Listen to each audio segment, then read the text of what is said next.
The short and quick answer to farming your blueberries in Ground 2 is to come on all the way down to the southwest right here. You see we have this orange looking marker here. That is where you're going to want to come to, and you're going to see them all over the place. There are quite a lot. There is a danger element to this, so if that's enough for you, please leave me a like and a comment on the video, just so that my engagement doesn't get completely destroyed. For the rest of you, I've got some advice so that we can cheese what is supposed to be the boss enemy round here. For those that want to deal with the bee, this could even be a good way to farm the bee parts. You see where I have this double Z marker here? Leave yourselves a marker right there. There is a ranger outpost, as you can see. What you should do is head on inside and rest in one of the bunk beds to make this into your respawn point if something goes wrong. Once that's done, you're going to come on down and you're going to aggro the bee. The bee is incredibly strong and is clearly intended to be some kind of parry test. We're going to go with something a little bit easier. It's a little bit frustrating because it's probably going to die, but you're going to come on in.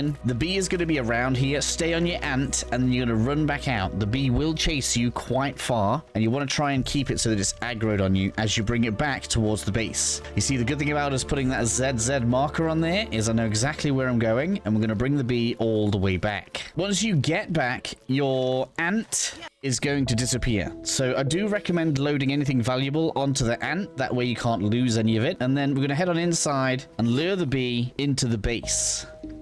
Get the bee to the bottom area, hide around the corner so that it's down there, and then after it's done its first couple of attacks, it's going to try and fly off and get stuck in the ceiling.